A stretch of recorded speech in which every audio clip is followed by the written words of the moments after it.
what's up, guys? The Warrior in 84. I don't want to start yet. Oh, well then. Hang on 1 sec. Hollowborn will be right back. Hey, those trees aren't equal. One's taller. That's not even accurate. That one on the right looks like a cucumber. It's not even the same as the show. Looks like Larry the Cucumber From VeggieTales? God is bigger than the boogeyman. So, what are we doing, Tim? Why are we playing Mario Galaxy again? Well, we already finale'd, so there'd be no reason for us to do finale'd all over your mom and your sister. And we're here to read the storybook. So, let's do it. Storybook. We already actually went through the storybook one time because we had looked at a couple at the beginning of the game. So, we had to click on them. So, we'll start with Chapter 1, The Celestial Duo. Would you like to read Chapter 1, Tim, or should I? I think we should take turns every word. Our story begins. A very long. You said A and very. You said long. Oh, shit. Time. Ago. With. A. Young. Girl. One. Day. This. Girl. Spotted. A. Rusted. Spaceship. Holding. A. Small. Star. Child. This is stupid. What's your name? Say that. Are you lost? The girl asked the Star Child. I'm Luma, and I'm waiting for Mama. She's coming for me on a comet, said the Star Child, who had been waiting day and night. Don't worry, I'll wait with you, the little girl promised Luma. At nightfall, the little girl borrowed her father's telescope and peered into the sky. She looked and looked, but she saw nothing. Hours turned into days and then years, but still the sky revealed nothing. Finally, the little girl sighed and said to Luma, if we stay here looking much longer, I'll be an old lady soon. But then she had an idea. Your turn. Why don't we go out there and find your mother ourselves? Oh. The girl and the Luma fixed up the rusty spaceship, and the two set sail into the starry sky, and this is how the search for the celestial mother began. Chapter 2. Starbase. Days passed with no sight of the comet, or even a single planet. Instead, asteroids extended for as far as the eye could see. If I had known it was going to take this long, I would have packed more jam, said the little girl above the rumble. What? Of her belly. Oh, apparently I can move it with this. Before they left, she had packed all the essentials: telescope, butterfly net, stuffed bunny, bread, milk, jam, and apricot-flavored tea. You know, Tim, the essentials. But, I forgot to bring water. Actual essential. At this, Luma burst into gales of laughter, and the girl began to pout. As long as I have Starbits, I'll be fine, said Luma. Want some? The little girl couldn't stay mad after hearing this. Luma continued to laugh, and the girl couldn't help but join it. Alright, but maybe just a nibble. Leaning far out of the ship, the pair began to collect starbits with the girl's net. They almost fell out a few times, but they kept on collecting. The starbits tasted like honey. Oh, how nice. Chapter 3, The Comet. A beam of light pierced through the ship's window. Thinking it was the morning sun, the girl peered through the window, only to find a turquoise-blue comet shimmering at her. The little girl shook the sleeping Luma awake and shouted excitedly, "We have to get to that comet!" That's the girl's voice. The pair descended onto the comet and found out it was made of ice. They looked high and low, but Luma's mother was nowhere to be found. Exhausted, the little girl sat down with a flop, utterly unable to take another step. Look! Peering down at the icy ground where the Luma was pointing, the girl suddenly noticed a cluster of starbits encased in the ice. Pretty good, huh? Finding starbits is my specialty, said Luma, beaming. There's ice here, but it's so warm, I'll bet there's water here too. The two decided to stay on the comet for a while. Why'd you do that voice for that part? Riding the turquoise comet, the pair continued their search for Luma's mother. Chapter 4. The Dream. One night the girl dreamed about her own mother. "Where are you going?" she asked. "Her mother's retreating back." Without turning, her mother replied, "Don't fret, dearest. I'm not going anywhere. I'm always watching over you, like the sun in the day and the moon at night." Fact. A wave of sadness washed over the girl. What about when it rains and I can't see the sun or the moon? Her mother thought for a moment before responding. "I will turn into a star in the clouds and wait for your tears to dry." When she awoke, the girl's face was damp with tears. "You have starbits in your eyes," said Luma to the girl. Wiping her face, the girl replied, "These are tears, not starbits. I'm crying because I'll never see my mother again." At this, Luma began to cry too. Mama, oh mama, wah.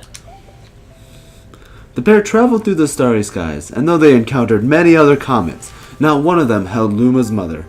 Luma was despondent. Now, Luma, the rain clouds won't go away if you keep crying, the girl said, giving Luma a squeeze. I'll give you a present if you stop. What, BJ? The girl closed her eyes and said gently, I'll take care of you. With these words, she felt a small spark in her heart. Chapter 5. Home. The kitchen will go here, and the library will go over there, the girl said, buzzingly to herself. We'll put the gate here. Right next to the palm tree. Ever since the girl took Luma under her care, she'd been bustling about at a feverish pace. It's a lot of work, but it's worth it to make a happy Everyone sounds home. the same. No, the girl's like whiny. It turned out the Starbase weren't the only Like thing most buried in the girls. ice. There were tools and furniture, unlike any they had seen, and the girl used them to build a home. Looking at the completed house, Luma remarked, Don't you think it's awfully big for just the two of us? with a library, bedroom, kitchen, fountain, and gate. It was certainly spacious, but still, something seemed to be missing. If only my father, brother, and mother were here, the girl said wistfully. Indeed, the house was too large for its too small residence. That night, clutching her favorite stuffed bunny close to her heart, the girl fell asleep in the starship. Chapter 6. Friends. Like the show. Then one day, while the girl sat sipping tea, a tiny apricot-colored planet appeared on the horizon. From the planet, another Luma of the same color emerged. Do you two know each other? The girl asked the two Lumas gleefully. Despite the girl's excitement, they seemed uneasy. The two Lumas neither drew closer nor backed from each other. Instead, they just stared.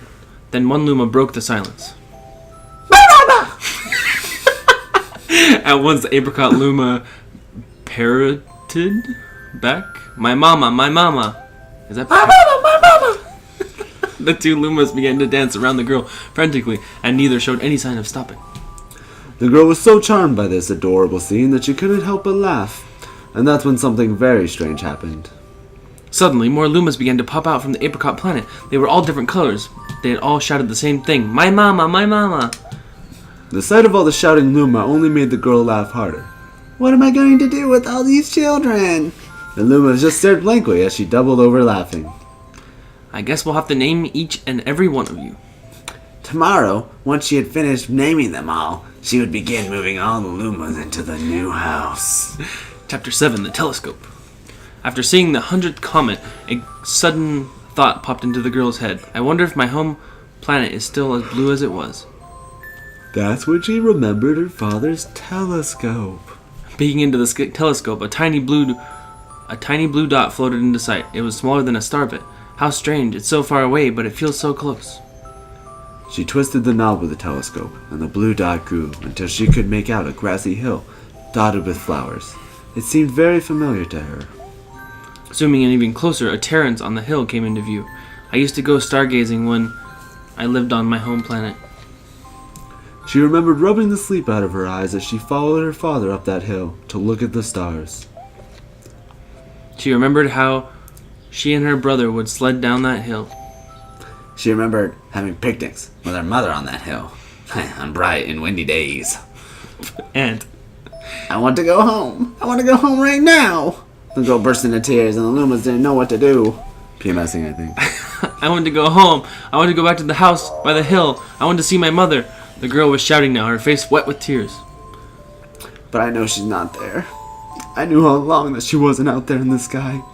Because... She's sleeping under the tree on the hill.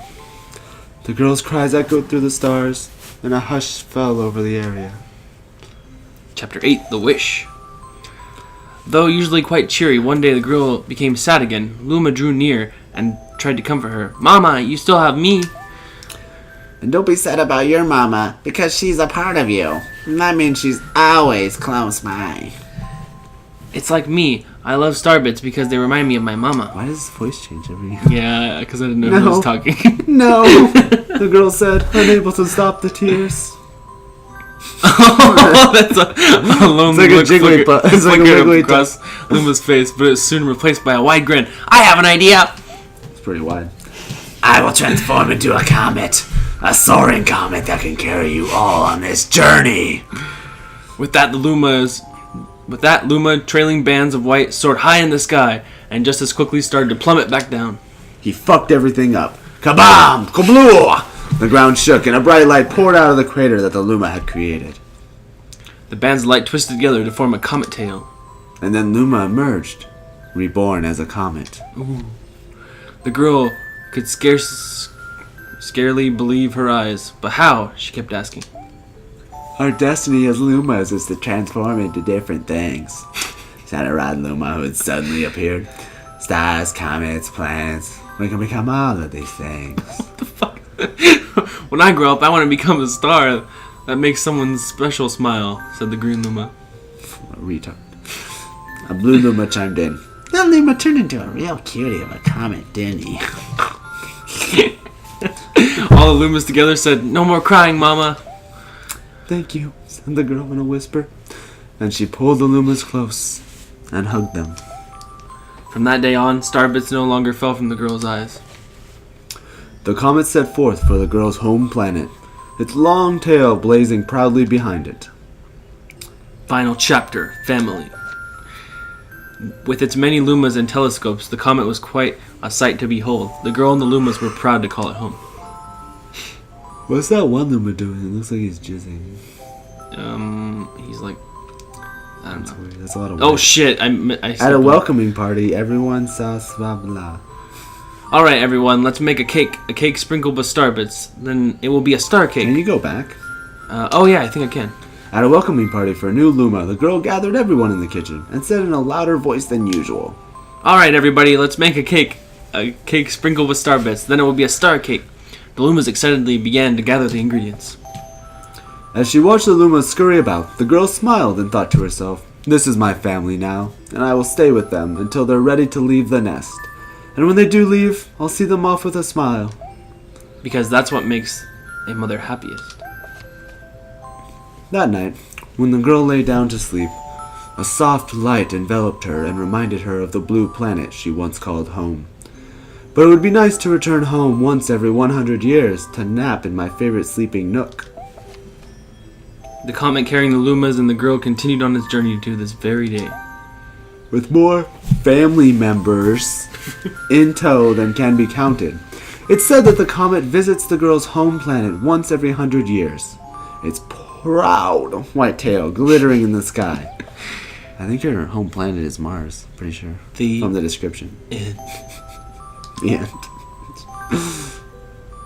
Close the book. That was a good story. Good story. Oh, why are you I didn't crying? really get it though. Why is that like? Here's a tissue. Her? Bro. Is that Yeah. Rosalina? Yeah.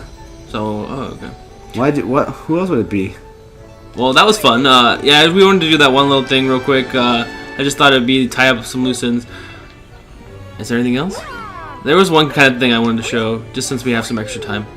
There are like, I know 3 of the. There's a bunch of hidden 1-ups around this place. I know where 3 of them are. I'll show you them real quick. They're super easy to get with this. I think there's one down here, right? Somewhere around here. I think it's on the thing. There it is. I well, missed it's it. there. Alright, well, it's there. Alright, next one is right here. Don't miss it. I'll get this one. Don't. Hit my head. Alright, and the last one is on the very tippy top of this thingy. The spider. The spider. Don't miss. Got it! Alright. And yeah, that's all I know though. If there's more, I would like to know that. If you want to leave a comment I think there's more in the underneath. underpanties section below. You go underneath it. Underneath what? The whole thing? The underpanties section? Is that what you just said? Oh, I think you're right. I think one under here. There's just that one. I don't think it'll let me go lower than this. Oh, it will. Oh, shit. That's it.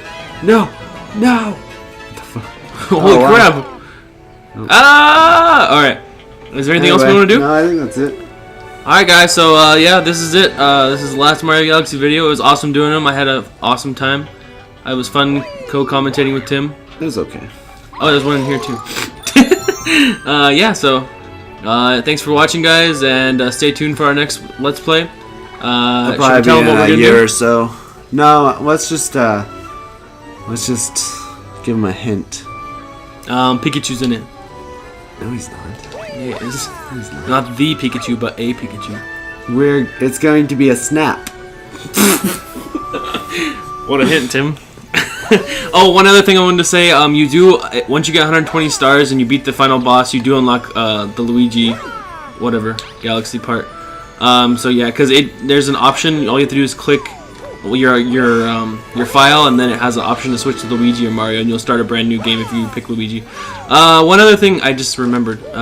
I wanted to show the very last little teleporter we didn't get. I'll show you where it's at. I actually found it earlier.